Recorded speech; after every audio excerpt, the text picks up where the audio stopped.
बिस्मिल्लाहिर्रहमानिर्रहीम। आज के हवाले से हमारे दो सब्जेक्ट हैं, हम वो उस मौजू पे बात करेंगे। एक तो है जो आज इस्लामाबाद हाई कोर्ट में और सुप्रीम कोर्ट ऑफ पाकिस्तान में इमरान खान साहब का जो केस है, स्पेशली जो तोशा खाना वाला, जिसमें नाजायज़ तरीक़े से उनको सज़ा दी गई है। दूसरा सब्जेक्ट है हमारा इलेक्शन कमीशन ऑफ पाकिस्तान का कंडक्ट और इलेक्शंस, प्रेसिडेंट ऑफ पाकिस्तान का ख़त और इलेक्शन कमीशन का जवाब। हम इस मौजू पे बात करेंगे। ये दोनों बड़े इम्पॉर्टेंट सब्जेक्ट हैं। इस लिहाज से सबसे पहले हम बात करना चाहेंगे जो आज होता रहा है इस्लामाबाद हाई कोर्ट में और सुप्रीम कोर्ट ऑफ पाकिस्तान में। ये तो किसी शक व शुबा से बालातर हो गई है ये बात कि मुतासिब जज हुमायूं दिलावर ने बग़ैर हमें सुने यक तरफ़ा फ़ैसला किया, और जब ये कहते हैं कि आप शवाहिद पेश नहीं कर सके, तो जब हम शवाहिद और गवाहान की फ़हरिस्त देते हैं तो 12 बजे वो कहते हैं 1:30 बजे ले आइए अपने गवाहान, और 1:30 बजे वो कहते हैं कि अब हम एप्लीकेशन जब देते हैं कि जनाब हमारे गवाहान कराची से आएंगे, इनको 1 या 2 दिन का टाइम दे दीजिए, तो वो फरमाते हैं अब ये गैर मुतल्लिक़ा हैं। ये पाकिस्तान की तारीख़ का पहला केस है, क्रिमिनल केस, जिसमें मुल्ज़िम ये कहे कि मैंने अपने गवाह पेश करने हैं और जज कहे कि आपके गवाह इर्रेलेवेंट है, हम पेश करने की इजाज़त ही आपको नहीं देते। ये पाकिस्तान की तारीख़ का पहला केस है, और ये भी पाकिस्तान की तारीख़ का पहला केस है कि आप मुल्ज़िम मौजूद नहीं है, उसका वकील मौजूद नहीं है, और उन दोनों को उसको सुने बग़ैर आपने यक तरफ़ा फ़ैसला कर दिया और सज़ा सुना दी, और सज़ा 5 से 10 मिनट के अंदर एग्जीक्यूट भी हो गई, और आपने ज़मान पार्क के दरवाज़े तोड़ के और एक शख्स के बेडरूम के दरवाज़े तोड़ के, और उस शख्स को, इमरान खान को, वो वाशरूम में वो कहता है मुझे कपड़े चेंज करने दें, वो आपने वाशरूम के दरवाज़े तोड़ के चंद मिनट्स के अंदर आपने गिरफ्तारी कर ली। अभी वारंट ऑफ अरेस्ट साइन भी नहीं हुआ था, जारी होने दूर की बात है, आर्डर की कापी किसी के पास नहीं थी। ये है वो तर्ज अमल, जो ये है इंसाफ का दोहरा मेयार, ये है कानून के साथ मजाक, ये है इदारों की इन्वॉल्वमेंट, ये है हमारे पाकिस्तान के आइन की पामाली, ये है हमारे यहाँ कानून और इंसाफ का जनाजा उठता हुआ सामने नज़र आ रहा है, जिसमें से बदबू नज़र आ रही है। और न सिर्फ कहा जाता है कि इंसाफ हो, बल्कि होता हुआ नज़र आए। लेकिन पाकिस्तान की तारीख़ में हमने माजी में भी देखा, लेकिन आज सबके सामने, पूरी पाकिस्तानियों के सामने, पूरी दुनिया के सामने इंसाफ का कत्ल हमने अपनी आँखों से देखा। और जब इस्लामाबाद हाई कोर्ट के चीफ जस्टिस साहब को सुप्रीम कोर्ट ये हुक्म देती है कि आप ये केस खुद सुन के फ़ैसला करें, जुरिस्डिक्शन पे और मेंटेनेबिलिटी पे और लिमिटेशन पे और इलेक्शन कमीशन के अथॉरिटी पे, ऑथोराइज्ड पर्सन पे आप फ़ैसला करें, तो जस्टिस आमिर फ़ारूक साहब सुने बग़ैर वो भी दोबारा उसी तीसरी मरतबा उसी जज को वापस भेज देते हैं, और ये करते हैं 3 तारीख़ को ऑर्डर। 4 की शाम को हमें ऑर्डर मिलता है, 4 अगस्त को 3 तारीख़ का ऑर्डर है, और 4 को ही चीफ जस्टिस आमिर फ़ारूक साहब उसी मुतासिब जज को, हुमायूं दिलावर को, एक स्पेशल नवाजिश फरमाते हैं कि एक जज जो कि ट्रेनिंग पे जा रहा था यूके, उसको तब्दील करके उस हुमायूं दिलावर को नॉमिनेट कर दिया कि जी आज आप 5 तारीख़ को चले जाएं। कल बार बार सवाल हुआ कि जी उस जज साहब को जल्दी क्या थी? जल्दी ये थी कि उन्होंने उसी दिन शाम को 5 तारीख़ को ही लंदन यूके रवाना होना था। ये भी हुस्न इत्तेफाक है।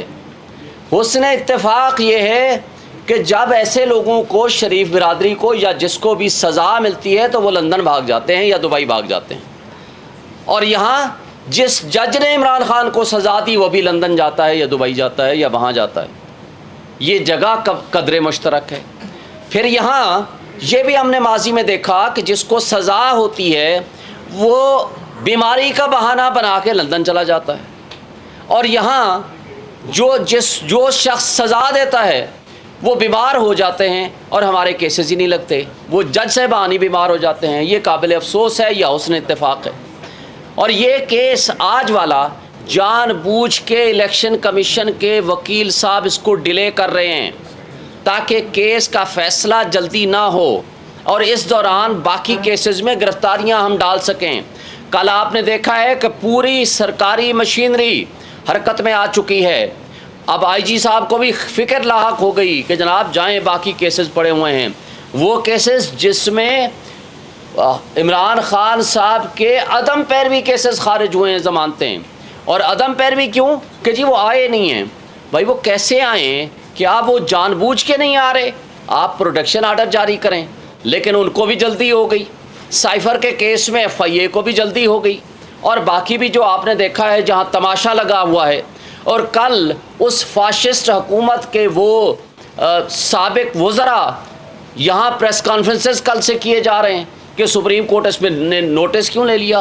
भाई सुप्रीम कोर्ट के पास एक पटिशन आई है और इलेक्शन कमीशन का वकील सरकारी मौजूद हैं, अटॉर्नी जनरल ऑफिस मौजूद है। काजी फ़ाइसा साहब की जजमेंट है कि जब कोई सरकारी वकील किसी केस को करने का नाअहल हो, ये लिख के देगा कि मैं ये केस हम नहीं कर सकते, हमारे पास अहलियत नहीं है, फिर आप प्राइवेट काउंसिल कर सकते हैं। तो किस कैपेसिटी में आपने एक प्राइवेट काउंसिल किया हुआ है? सिर्फ प्राइवेट काउंसिल नहीं, ये वो काउंसिल हैं जो नवाज शरीफ और उसकी फैमिली के मुकदमात के वकील हैं। उनको इलेक्शन कमीशन कितना इम्पार्शल होगा, कितना वो एक लिहाज से गैर जानिबदार होगा कि वो नवाज शरीफ की फैमिली का वकील ही उनको प्राइवेट वकील मिला है जो आकर के यहाँ मुकदमा लड़े। और वो मुकदमा जो 5 से 10 मिनट और आधे घंटे का केस नहीं है, क्योंकि ज़मानत देने और सेंटेंस और जजमेंट को सस्पेंड करने के लिए बेसिक सिर्फ प्रिंसिपल्स देखे जाते हैं। और यहाँ तो प्रिंसिपल्स नहीं, सब कुछ गैर कानूनी आपके सामने नज़र आ रहा है। वो सुनने की बजाय आज सारा दिन वो जनाब किताबें पढ़े जा रहे हैं। चलो भाई पढ़ लो तुम ये भी, लेकिन काबिल अफसोस बात यह है कि सुप्रीम कोर्ट के हुक्म को इस्लामाबाद हाई कोर्ट नहीं मानता, इस्लामाबाद हाई कोर्ट के हुक्म को डिस्ट्रिक्ट एंड सेशन जज नहीं मानती। और हम लोग जो पिछले 18 दिन से गैर आइनी और गैर कानूनी तौर पर पाबंद सलासल रखा हुआ है कि एक दिन का भी, एक घंटे का भी हिसाब देना पड़ेगा कि आप लाइफ एंड लिबर्टी किसी की आप कैसे ख़राब कर सकते हैं। और इस केस में वो तोशाखाना जो उन लोगों ने, जो शाहिद खान अब्बासी हो, नवाज शरीफ हो, तमाम लोगों ने वो घड़ियाँ भी लीं और उनको डिक्लेयर भी नहीं किया। और उससे बड़ा जुर्म गाड़ियाँ लीं जो खिलाफ ज़ाब्ता, खिलाफ कानून वो ले नहीं सकते थे, क्योंकि कानून में लिखा हुआ है कि गाड़ियाँ कोई शख्स नहीं लेगा। मरियम नवाज़ ने गाड़ी ली, मंसूर अवान का प्रोग्राम आप सब ने देखा है, माशाल्लाह आप सारे सहाफ़ी और सोशल मीडिया के दोस्त बैठे हुए हैं। और उसके साथ जरदारी साहब ने 3 गाड़ियाँ लीं, नवाज शरीफ ने 1 गाड़ी ली, यूसुफ रज़ा गिलानी ने 1 गाड़ी ली, जो कि नहीं ले सकते। नैब का केस बना और नैब के लॉ को ही तब्दील करके वो रेफरेंस ख़त्म हो गया और वो किसी कोर्ट में नहीं पहुंचा वो केस। और जो मुजरिम थे वो बादशाह बना दिए गए, जो मुजरिम थे वो मुद्दाई बना दिए गए, और जो मुजरिम थे उनके वकील हमारे ख़िलाफ़ वकील हैं इलेक्शन कमीशन की तरफ से। ये है इलेक्शन कमीशन का कंडक्ट और उसकी इम्पार्शलिटी, गैर जानिबदारी जो आप सब देख रहे हैं। अब दूसरी बात, आज दूसरे सब्जेक्ट में अब आ रहा हूँ, और हमें तवक्को और उम्मीद है, हम रूल ऑफ लॉ पे बिलीव करते हैं, हम आइन पे बिलीव करते हैं, हम अदालतों की तरफ देख रहे हैं। ये मुनसिफ ही रूल ऑफ लॉ कायम करके इस मुल्क को बचा सकते हैं। रूल ऑफ लॉ के अलावा दुनिया में कभी किसी ने तरक्की नहीं की। और एक बात बता दूँ, मुझे बताएं, पाकिस्तान से बाहर बैठने वाला कोई भी हमारा पाकिस्तानी हो या कोई भी शख्स हो, आज आपका जो यूथ है वो यहाँ से भाग रहा है, लोग यहाँ से पैसा लेके भाग रहे हैं। वजह क्या है कि उनको आपके निज़ाम इंसाफ पे बिलीव नहीं है, आपको यहाँ के कानून पे बिलीव नहीं है। किसी को किसी भी वक्त उठाया जा सकता है, गायब किया जा सकता है। किधर है आज इमरान रियाज, जो लॉ इन्फोर्समेंट एजेंसीज़ के हाथों से गायब हो गया, और हज़ारों की तादाद में लोगों को उठाया गया जिनका पता ही कोई नहीं है। और इस तरह का तर्ज अमल कभी रियासतों को तरक्की नहीं देता। आज जितनी बेयकीनी और अनसर्टेनिटी है, और रोज़ आपका डॉलर बढ़ रहा है, रोज़ आपका पेट्रोल बढ़ रहा है, रोज़ आपका बिजली के यूनिट आपके बढ़ रहे हैं, क्या गरीब आदमी को ज़िंदा रहने देना है? इस फाशिस्ट हुकूमत और उसकी आगे आने वाली एक्सटेंशन जो आज बैठी हुई है। और फिर कल एक adviser to chief minister Mohsin Naqvi साहब, कंवर दिलशाद साहब कहते हैं जी अगले साल मई में हम इलेक्शन कराएंगे। भाई अगले साल मई में क्यों, आप 10 साल बाद करा लो। ज़ियाउल हक ने कहा था 90 डेज़ में इलेक्शन कराऊंगा, उसके बाद उसने 11 साल नहीं कराए। किसने पूछा? इसलिए कि आइन मुअत्तल था। आज भी आप आइन को प्रैक्टिकली मुअत्तल कर चुके हैं। आइन का आर्टिकल 224, आइन का आर्टिकल 48 सब आर्टिकल 5 ये वाज़े कर देता है कि इलेक्शंस 90 डेज़ में होने हैं। उसके अलावा कोई सेकंड ऑप्शन, कोई सेकंड राय नहीं है। और जब president of Pakistan national assembly को डिज़ोल्व करे अंडर आर्टिकल 48, तो उसी 48 के सब आर्टिकल 5 में लिखा हुआ है कि प्रेसिडेंट ऑफ पाकिस्तान ने डेट देनी है। उसके अंदर इलेक्शन कमीशन के साथ कंसल्टेशन भी नहीं है। ना सिर्फ कंसल्टेशन नहीं है, बल्कि उसमें प्रेसिडेंट साहब ने ऐसे मैटर ऑफ कर्टसी उनको बुलाया है कि आए जी, चूँकि फ्री एंड फेयर इलेक्शन कराना आपकी ज़िम्मेदारी है, आए मैं डेट देना चाहता हूँ, आए मेरे साथ कंसल्ट करें। और जो आज ख़त लिखा है इलेक्शन कमीशन ऑफ पाकिस्तान ने, ये आइन की खिलाफ वर्जी है, कानून की खिलाफ वर्जी है और तौहीन अदालत भी है। वजह उसकी क्या है कि इस प्रिंसिपल को सुप्रीम कोर्ट ऑफ पाकिस्तान 1 मार्च और 4/4 के फैसले में, जो कि रिपोर्टेड जजमेंट भी अब हो चुकी है, उसको रीडिटर्मिन कर चुके हैं, उसको इंटरप्रेट कर चुके हैं, डिफ़ाइन कर चुके हैं। तो अब उस इशू को, जिसको already supreme court of Pakistan determine कर चुकी है, तो इलेक्शन कमीशन प्रेसिडेंट को कहता है आपको पावर नहीं है, आपको अख्तियार ही नहीं है। एक बात वाजे कर दें, अगर प्रेसिडेंट ऑफ पाकिस्तान ये असम्बली डिज़ोल्व ना करते, बाई एफ्लक्स ऑफ टाइम ये डिज़ोल्व हो जाती, तो उस सूरत में सेक्शन 57 वो फिर फील्ड में आ जाता इलेक्शन एक्ट का, जो कि अब वो प्रेसिडेंट से पावर हटा के इन्होंने इलेक्शन कमीशन को पावर दे दी है। लेकिन अगर असम्बली डिज़ोल्व कर दे, हाँ वो गवर्नर करे तो गवर्नर, और अगर प्रेसिडेंट डिज़ोल्व करे तो प्रेसिडेंट डेट देने का पाबंद है under the constitution article 48 sub article 5। जो आइन होता है उसके ताबे होते हैं तमाम कवानीन। कोई कानून आइन से ओवर एंड अबव नहीं होता। ये उल्टा बात कर रहे हैं। ये इलेक्शन कमीशन ऑफ पाकिस्तान की, इसका मतलब है गैर जानिबदारी तो आपके सामने आ चुकी है कि वो किस कदर जानिबदार हैं। इसका मतलब ये है कि वो जो फाशिस्ट हुकूमत जिसका ख़ात्मा 8 तारीख 9 तारीख को हुआ था शहबाज शरीफ की ज़ेर क़यादत, इसका मतलब है कि उनके साथ मिल के इन्होंने साजिश प्लान की थी ताकि हमने इलेक्शन विद इन टाइम नहीं होने देना। यही वजह थी कि कल से बड़ी तकलीफ़ होनी शुरू हो गई है। इसके बावजूद 2 पॉलिटिकल पार्टीज़ ने आज हमारे इस मुतालबे को एक्सेप्ट करने का फ़ैसला किया है, जिसमें पाकिस्तान पीपल्स पार्टी और JUI।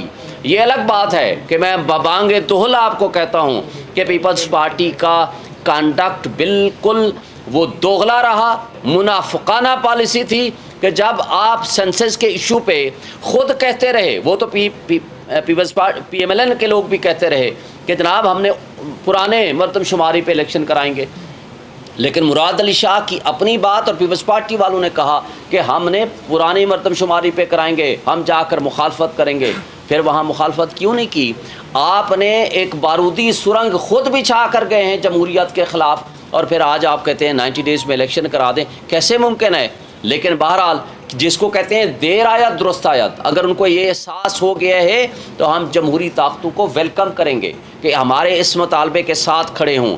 इसके बावजूद कि आज हमारे चेयरमैन जेल में हैं, इसके बावजूद हमारे हज़ारों की तादाद में वर्कर्स जेलों में सड़ रहे हैं, इसके बावजूद हमारा सैकड़ों हज़ारों की तादाद में लोगों को उठाया हुआ है, उनको कारोबार बंद किए हुए हैं, उनको काम नहीं करने दिया जा रहा, और उसके अलावा उनकी चार दीवारी की पामाली हो रही है। इस सब कुछ के बावजूद हम इस बात का मुतालबा कर रहे हैं कि आइन के अंदर दी हुई शेड्यूल के मुताबिक अगर फ्री एंड फेयर इलेक्शन नहीं कराएंगे तो ये रियासती की जो बुनियादें हैं वो खोखली हो जाएंगी, रियासत नहीं चल सकती। और फिर इस जबर और खौफ की फ़िज़ा में जो आप इलेक्शन कराने जा रहे हैं इसको कम करें, इसलिए कि इलेक्शन की अगर शफाफियत पे उंगली उठ गई तो आपके पाकिस्तान का बहुत बड़ा नुकसान होगा, पाकिस्तान की आवाम का नुकसान होगा, पाकिस्तान की रियासत का नुकसान होगा और रियासत का नुकसान हमारा नुकसान है। इसलिए कि आज पाकिस्तान की 80% आवाम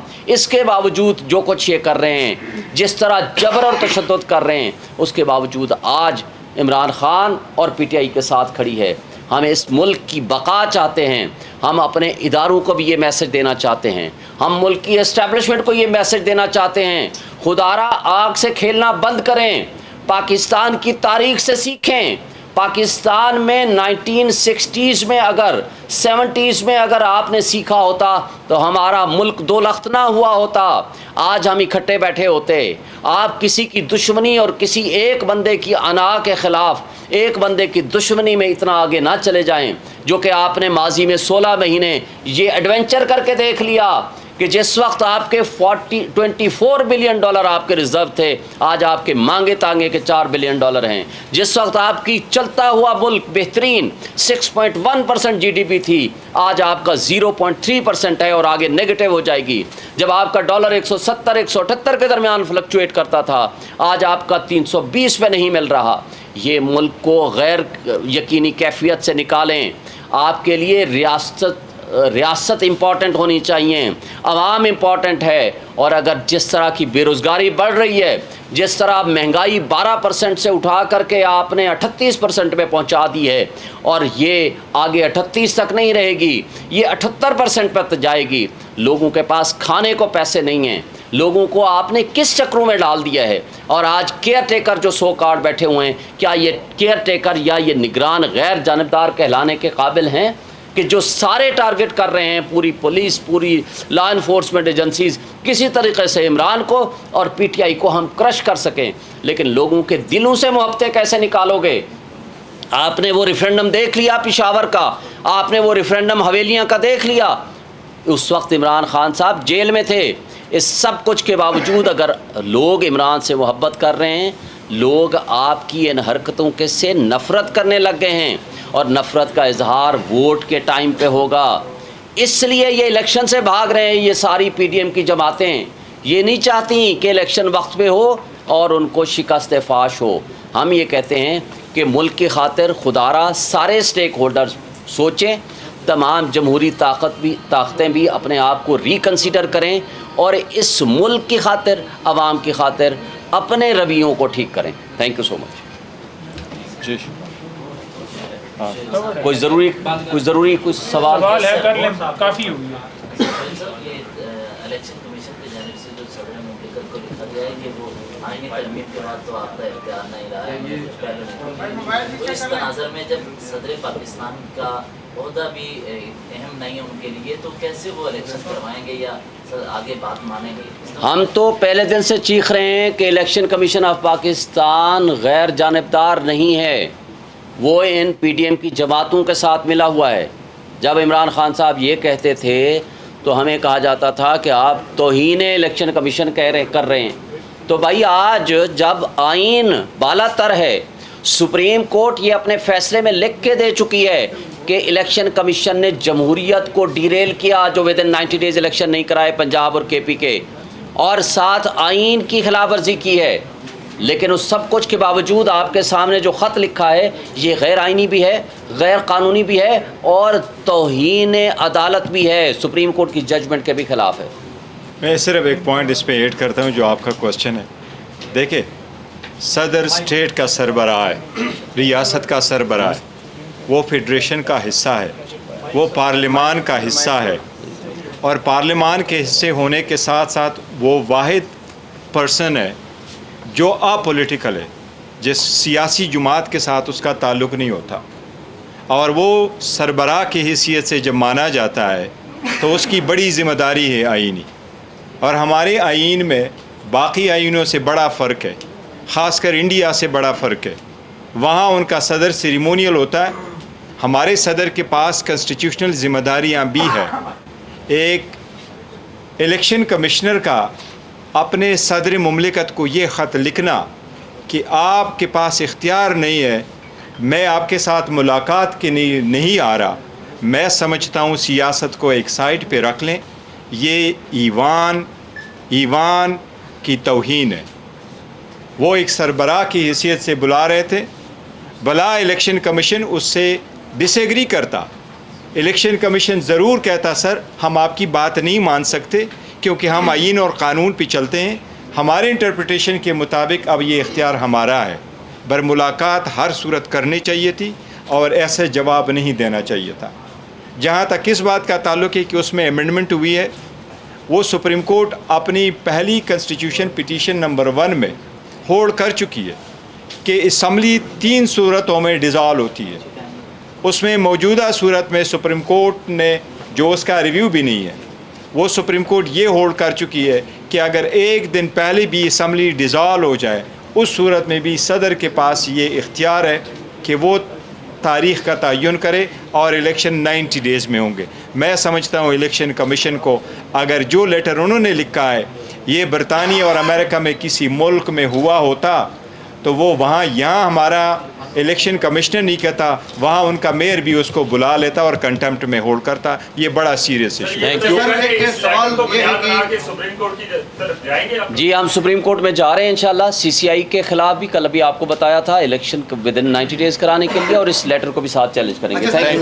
सवाल ये है कि जो इमरान खान को इस वक्त जो अदालतों से जो फैसलों का सामना है, उनके खिलाफ आने वाले फैसले और दीगर इशूज़ की वजह से इंटरनेशनल फोरम्स में भी आवाज़ बुलंद करने के हवाले से जो बात चल रही थी, उसके हवाले से क्या डेवलपमेंट? देखें इंटरनेशनल फोरम्स पे PTI वहाँ बड़ी एक्टिव है, PTI के वर्कर्स एक्टिव हैं, वो ज़रूर आवाज़ उठा रहे हैं, वहाँ एहतजाज भी करते हैं, लेकिन हमने सख्ती से मना किया हुआ है कि हमारे नाम पे या लीगल टीम के नाम पे कोई फ़ंड्स रेज़ ना करे ऑफिशियल PTI के अलावा। हमें पहले पता चला था कि किसी ने वहाँ UK में फ़ंड्स रेजिंग के लिए किसी NGO ने काम शुरू किया है, हमने उसकी सख्ती से तरदीद की है, यहाँ इस्लामाबाद से भी और वहाँ PTI ऑफिशियल से भी, और कोई भी हमारे नाम पे कोई इस तरह की करे तो हमने उसको सख्ती से तरदीद कर दी है, इसका कोई वजूद नहीं है। इन्होंने केसेस के बारे में बताया, सिर्फ एक पॉइंट ऐड कर दूँ, इन्होंने केसेस के बारे में बताया।